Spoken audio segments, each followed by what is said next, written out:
Class 7th, good morning students, all the boys and girls, good morning. Please open गिनशा भाग 7, subject Hindi.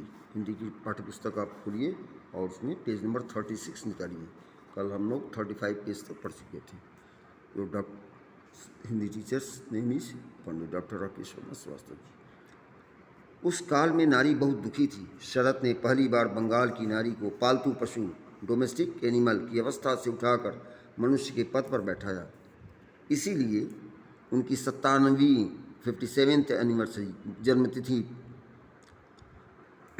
Date of birth के उपलक्ष्य में बंगाल की नारियों ने उनका अभिनंदन करते हुए कहा, मीटिंग करते हुए, सब तरह के अपमान और सब तरह की हीनता की हालत में भी नारी की जो विशेषताएं हैं वे सारे देश के सारे समाज में मौजूद हैं। तुमने इस सच्चाई को प्रकट किया है और हम औरतें तुमको श्रद्धा करती हैं, तुमको अपना ही करके समझती हैं, तुम्हारी वंदना करती हैं। Second paragraph you can see in the text book. Sharad का गृहस्थ जीवन बहुत सुखी था। उसकी पत्नी हिरण्यमयी देवी, जिसे वह बहू या बड़ी बहू कहकर पुकारते थे, बहुत पतिपरायणा थी। वह बहुत सरल सिंपल व्रत उपवास करने वाली तथा अतिथियों से प्रेम करने वाली हिंदू महिला थी। She was Hindu women. वह सामताबेड़ के में मकान बनाकर रहने लगे थे। यहाँ के गरीब किसान उनको साहित्य सम्राट के रूप में नहीं बल्कि गरीबों के माँ बाप के रूप में जानते थे। वह भी अपने दुख के दिनों को नहीं भूले थे। चुपचाप साइलेंटली सदा दूसरों की सहायता करते थे। अनेक क्रांतिकारियों की उन्होंने पैसे से सहायता की। पेज 36 गिनशा भाग 7 के मिडिल पार्ट में देखिए। Next paragraph, para change. उन्होंने मध्यम वर्ग के हिंदू परिवार के बारे में लिखा, लेकिन गाँव को भी भुलाया नहीं। गाँव में भी चंद्रबिंदु है। जमींदार, लैंडलॉर्ड और पुरोहितों के अत्याचार की कहानी, स्टोरी ऑफ टाइरेनीज, भी वो भूले नहीं। उनकी महेश कहानी बहुत ही मार्मिक है, हृदय स्पर्शी है, ट्रेजिडी वाला है, दुख से भरा हुआ है। यह एक गरीब मुसलमान गफूर और उनके प्यारे बैल महेश की करुण कथा है। Second last para of this page. उनका स्वास्थ्य सदा ही खराब रहा, लेकिन 1936 में लू लगने के बाद से तो वह बराबर गिरता ही रहा। धीरे धीरे, ग्रेजुअली, स्लोली, मंदम मंदम, स्नेह आहिस्ते आहिस्ते उन्हें शैया की शरण देनी पड़ी। He was laid on the bed. हवा बदलने भी गए, लेकिन उससे भी कुछ लाभ न हुआ। अंत में डॉक्टर विधान चंद्र राय की सलाह से एक्सरे किया गया। पता लगा जिगर का कैंसर है। यह मौत का बुलावा था। ऑपरेशन किया गया, लेकिन कुछ लाभ नहीं हुआ और 16 जनवरी रविवार की रात के 10 बजे भारत की इस महान कथा शिल्पी ने अंतिम सांस ली। सांस में भी चंद्रबिंदु है। उस दिन पूर्णिमा थी, जैसे आज अमावस्या है। आश्विन, सावन अभी आने वाला है, 15 दिन के बाद सावन आ जाएगा। आषाढ़ की आज अमावस्या तिथि है। श्रावणी पूर्णिमा के दिन आप रक्षाबंधन मनाते हैं, जो 22 अगस्त को हेल्ड होने वाला है। उस दिन पूर्णिमा थी। जिस दिन जन्म लिया था उस दिन भी पूर्णिमा ही थी। पूर्ण चंद्र के प्रकाश में वह आए और पूर्ण चंद्र के उजियारे में ही वह चले गए। उनके साहित्य में यही उजियारा फैला हुआ है। उस समय उनकी आयु 61 वर्ष 4 माह थी। Last para of this page. सारे बंगाल में हाहाकार मच गया। देश भर ने मुक्त कंठ से उनकी प्रशंसा की। महाकवि रविंद्रनाथ ठाकुर गदगद होकर कहा कि वह प्रेम की प्रतिमा थे। He was the statue of love. मृत्यु उनका कुछ नहीं बिगाड़ सकती। वह तो देश के हृदय में बसे हुए और सदा बसे रहेंगे।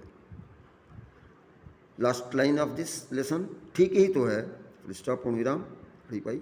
शरद चंद्र जैसे लेखक कभी नहीं मरते। उनका साहित्य अमर है, वह भी अमर हैं, इज इमॉर्टल। उनकी रचनाओं में को पढ़ते हुए हम और आप सदा उनको अपने हृदय में पाएंगे। संकलित किया हुआ है। शिक्षण बिंदु, विद्यार्थियों को अन्य महान लेखकों के जीवन प्रसंग सुनाएं और उन्हें सत्कार्य करने हेतु प्रेरित करें। वर्ड मीनिंग्स जरूर लिखेंगे आप, क्लास वर्क, होमवर्क दोनों जगह, और सुबह भोर में याद भी करेंगे। सामग्री, वस्तुएं, थिंग्स, दर्द, पीड़ा, पेन, साधक, साधना करने वाली, ड्यूटी, हालत, अवस्था, कंडीशन, लजीले, शर्मीले, बाशफुल, मुक्ति, स्वतंत्रता, फ्रीडम। नेक्स्ट पेज पर आ जाइए। अभ्यास माला, एक्सरसाइज, खंड क, सेक्शन ए। मौखिक ओरल।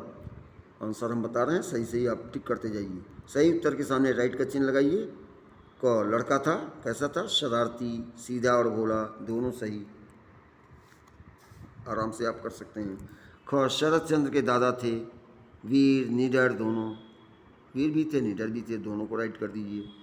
शरद चंद्र का देहांत हुआ 61 वर्ष की अवस्था में, 4 महीना दिया है, पहला राइट कर दीजिए।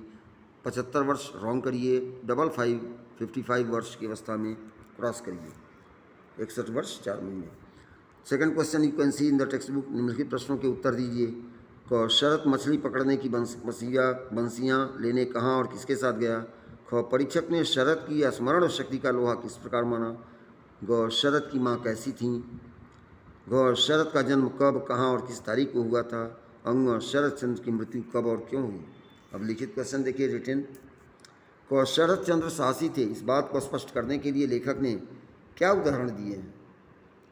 ख शरद चंद्र अनोखा बालक था, यह किस घटना से पता चलता है? आराम से अनसीन की तरफ पढ़िए 3 बार लेसन को, आराम से सारे क्वेश्चन का आंसर हर पैराग्राफ में मिलता जाएगा सिस्टमेटिकली।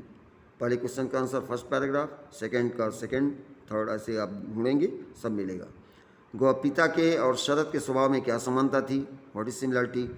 एग्जाम्पल देकर, उदाहरण देकर स्पष्ट कीजिए। ग मुजफ्फरपुर में शरद लोकप्रिय क्यों हुए? बिहार में है, पॉपुलर।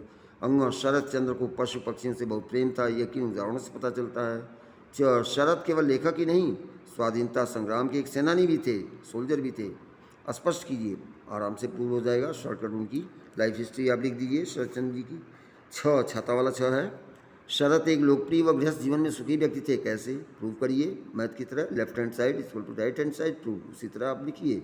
लास्ट क्वेश्चन, शरद चंद्र जैसे लेखक कभी नहीं मरते, यह एक संक्षिप्त टिप्पणी लिखिए, write and short note, foot note. Thank you, धन्यवाद।